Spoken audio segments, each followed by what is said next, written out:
Vamos a hablar de la lombricultura. Para ello estamos en comunicación con la doctora Claudia Rodríguez. Ella es médica veterinaria, además es doctora en ciencias biológicas y alcanzó un posgrado en la Universidad Politécnica de Madrid.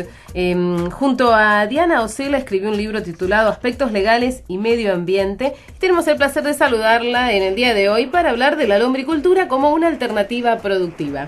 Hola, ¿cómo le va? ¿Nos escucha? Sí, ¿Qué escucho. tal? Bueno, qué placer tenerla con nosotros y poder hablar de o que hace muchos años que despierta interés en el país. Todos han oído hablar seguramente del tema, pero qué mejor que usted para que nos aclare varios aspectos, entre ellos cómo es que se aumenta, ¿no?, la riqueza orgánica del suelo a través de las lombrices, de algo tan diminuto como una lombriz, ¿no? Va, varias. Sí, bueno, un gusto para mí, la gente que han tenido, digamos, en contactarse con nosotros acá en la Facultad de Agronomía y Veterinaria de la Universidad de Río Cuarto, para hablar un poco justamente de reciclaje o reutilización de residuos, básicamente orgánicos. La lombricultura, haciendo una mini reseña, comienza en nuestro país en la década, podríamos decir, del 80, en donde se producen las primeras importaciones de lombrices, porque convengamos que los géneros que se usan en la lombricultura no son autóctonos, o sea, no son de nuestro país. ¿De dónde provienen? Básicamente el género más común utilizado en lombricultura, que es Eisenia foetida, lombriz californiana, mal llamada, o lombriz del estiércol, y tiene lombriz roja también. En realidad es del sudeste asiático y del, podríamos decir, sudoeste europeo. Lo que pasa es que, bueno, toman así una serie de nombres con el paso de los años, porque tienen algún mejoramiento genético en la zona, básicamente oeste de Estados Unidos. Y pasan a ser llamadas, o se las ubica en el gran grupo de lombrices californianas. Doctora, una consulta, porque si bien en la Argentina hay lombrices, ¿cuál es la diferencia? ¿Por qué las lombrices que normalmente tenemos en la tierra común, comparadas con esta, cuál es la diferencia? ¿Que hay mayor productividad? ¿No producen el mismo humus? ¿Cuál es la diferencia? La diferencia es básicamente que son géneros y especies diferentes. Es decir, para hacerlo bien sencillo, unas tienen anatómica y fisiológicamente la capacidad de consumir tierra y transformarla, y otras tienen la capacidad de nuevo, por sus características anatómicas y fisiológicas, de transformar básicamente materia orgánica. Es decir, viven unas expensas, supongamos, en este caso que estamos hablando de residuos, fracciones orgánicas, residuos sólidos urbanos, o bien de residuos agropecuarios o de las industrias subsidiarias de la industria agropecuaria. En cambio, los otros exclusivamente comen tierra. Claro, ahí está, perfecta la aclaración. Y ustedes hicieron estudios multidisciplinarios, según tenemos entendidos, que representa estudios químicos, microbiológicos de los desechos, y estaban recibiendo desechos, tierra, humus, como para su estudio. ¿De qué se trata este proceso? Nosotros empezamos en realidad a estudiar todo lo que era el proceso y estabilización de algunas maneras de los residuos en una primera instancia. Pero parece que se cortó la comunicación. Ahora sí, se cortó un segundo, le habíamos perdido un segundo. Sí, continuamos. Sí. Entonces, bueno, ahí empezamos un poco, como decía, a estudiar casi todos los estiércoles, básicamente, especialmente de las producciones realmente muy intensivas, y también algunas de frigorífico también se estudiaron. En la actualidad prácticamente hasta de animales, podríamos decir, no domésticos, también se han hecho varios estudios, y se empezaron a, por así decirlo, a comparar cuál era la composición, como bien lo decían ustedes, química y bacteriológica de esos desechos, y ver qué pasaba después cuando incorporábamos ciertas densidades de lombrices. Siempre en general se trabajó con el foetida, porque es la lombriz que más ampliamente está difundida en el mundo, la que tiene una mayor adaptabilidad, mayor rendimiento y mayor prolificidad.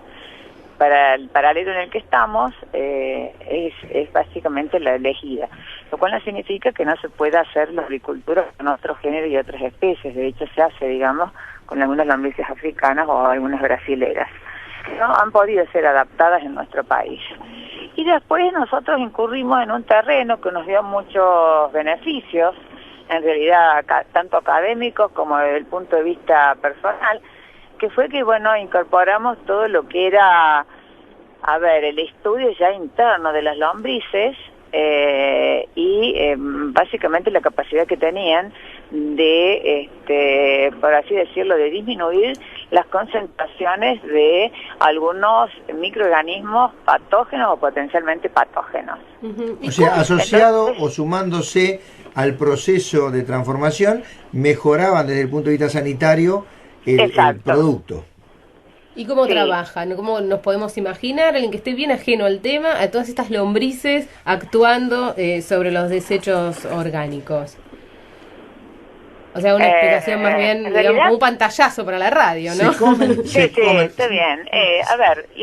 Todos los desechos, en realidad, que tengan materia orgánica pueden ser utilizados. Claro. Partiendo de esa base. Sí. Hay, como podríamos decir, dos vertientes, dos cosas a considerar. Una, que mezclemos desechos cuando los tenemos, o bien que usemos desechos, por así decirlo, puros, únicos. Estiércoles, por ejemplo, de tambo, o bien de un frigorífico, o bien que mezclemos diferentes desechos, que es lo que pasa un poco a nivel de los campos o de diferentes lugares del mundo entero. La combinación, digamos, si está bien hecha, es como una receta. Nosotros necesitamos que las lombrices se queden y vivan en esos residuos y que aparte lo que ingieran finalmente, o sea, sus fecas, son lo que se conoce vulgarmente también como humus, digamos, ¿no? Y esa es la que, toma también diferentes nombres, tierras fértiles, mezcladas o puras, que son las que se usan básicamente para los abonados, ¿no? Pero que no son fertilizantes, sino que constituyen enmiendas orgánicas. No son fertilizantes, entendemos esto. Son enmiendas orgánicas, porque provienen de procesos de bioestabilización orgánica.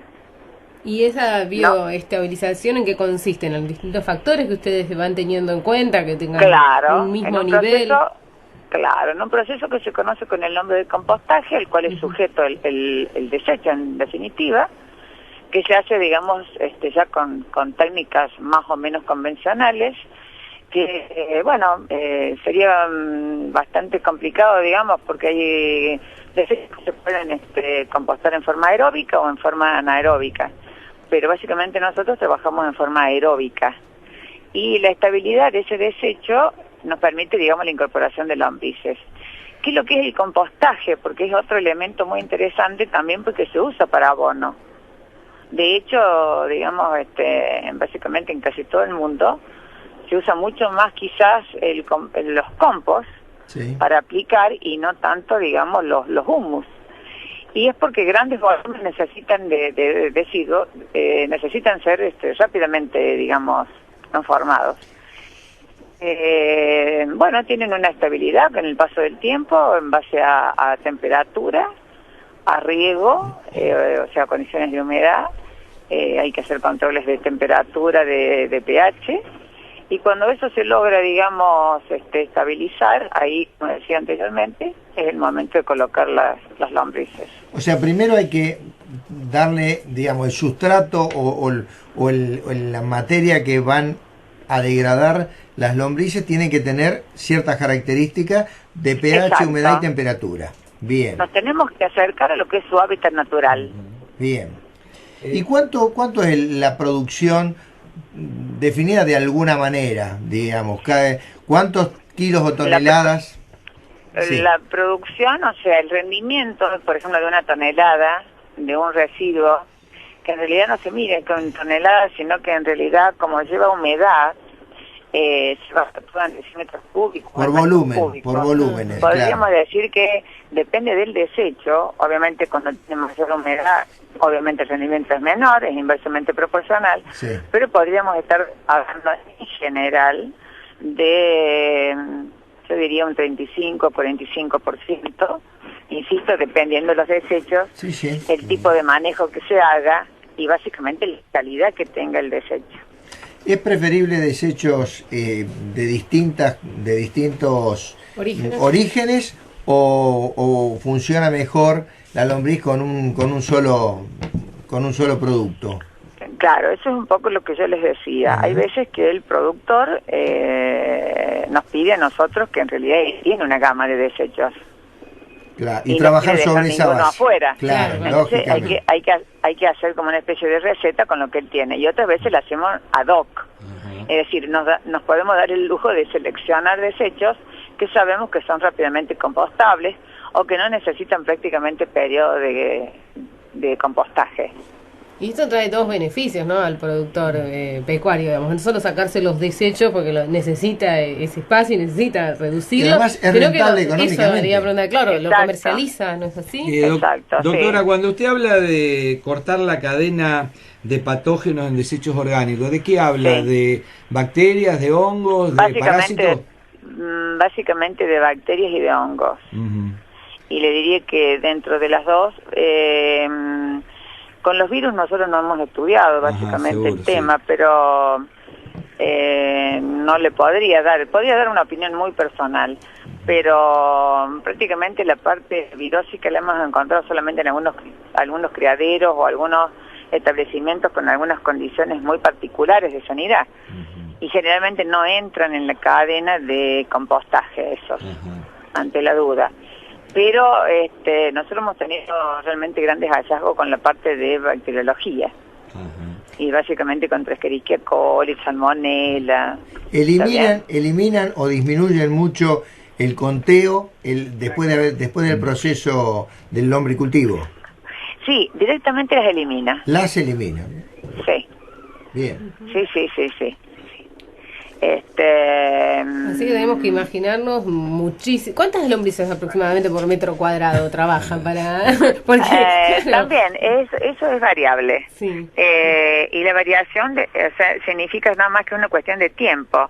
Claro. A ver, vale decir, si yo tengo un metro cúbico, puedo poner perfectamente 80.000 lombrices, o puedo poner 20.000, o puedo poner 10.000, o 5.000. Tardan más. Van a tardar más o menos. Claro, es un problema de tiempo, digamos, en la estabilización.